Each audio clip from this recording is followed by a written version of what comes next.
Hello, happy Wednesday at noon, and it is the weekly yoga show with Irena. Great to have you here. If we haven't met before, I am Irena, and I love to share ways to navigate life with more grace and help us tap into our unseen resources.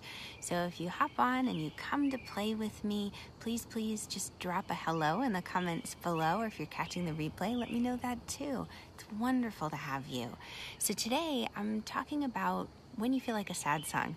Do you know that John Denver song from years and years ago? One of my favorites, right? Because sometimes you just need a chance to release. And I had a student once, fantastic request. She said, what about a yoga practice for when you need a good cry? Right? Sometimes it just feels good to let it go, to cleanse and to clear our emotions.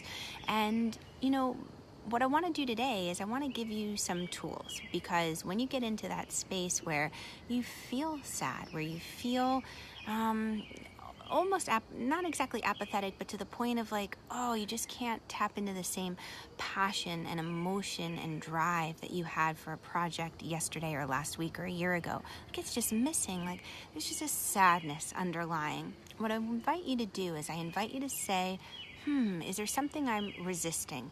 Is there something that I'm holding on to so tightly and not letting go of that it's causing discord and disharmony within me, right? Sometimes, that's our week. Yeah, I should have thought of that. It's June, and the first Wednesday in June, I should say, and they always set off the sirens. It scares me to death. It's to test, make sure they're working. But something interesting about living in Ohio that I hadn't discovered when I lived in Virginia. They didn't have these guys, the sirens. Maybe you don't hear them so loud as I do. But when you're feeling sad, right? When you're feeling that overwhelm of, I just kind of stuck. Are you in resistance to something? Is there something that you're holding on to, a thought pattern, a belief? Maybe it's an old practice. Maybe it's an old connection or relationship.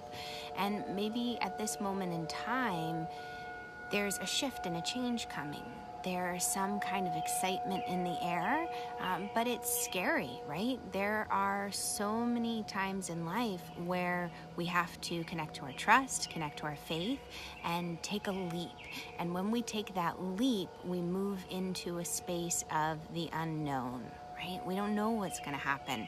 We have to just know that with that first single step, the next step will be revealed. And I love the image in one of the Indiana Jones, right? He's there, I think it's for the Holy Grail, the search for the Holy Grail, where they've got from one ledge of a cave to another over this big giant chasm, and he's got to make the leap. And you think there's no way you can leap that big of a leap, but he takes that first step, and Indiana steps out into like thin air. He has that trust, and boom, it's held. And all of a sudden you see the vision shifts, and it's actually an invisible bridge, and he throws the sand out. But he had to take that first step for the rest of the path to be revealed. And that's the part where I find if we're in resistance to that first step, it can bring us into a place where we lose our passion.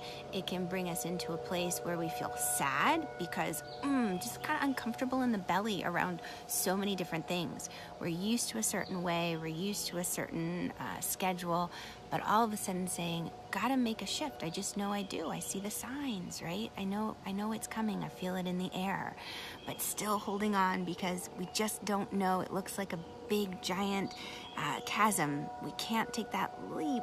But what about a step?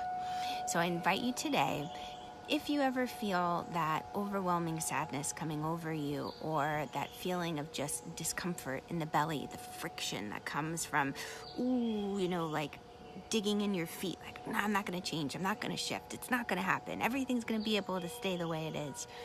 To saying, all right.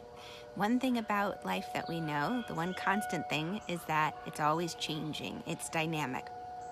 So are you in resistance to something? What kind of emotions are around that? Is there fear? Is there a sadness of letting go and saying goodbye to a certain chapter and opening up to the next? Is there concern about the unknown? Is that pathway going to light up for you when you take that single step? and just kind of play with it, right? Because even saying hello to all of these things, the resistance, the emotions around it, will soften and lessen it and make it so much more doable, right? It'll give you the courage to take that first single step. So thank you for joining with me today. If you find that this message helps you in any way and would benefit a friend, please do share it with them. I love to be able to connect with you, and I love being able to help other people on their journey and on their walk. Have a wonderful day, and I'll catch you next week. And hey, if you want to go farther and deeper in this conversation, join me in my Facebook group, the Yoga with Irena. I'm still accepting new members, and I would love to have you there. All right, catch you on the flip side. Bye, guys.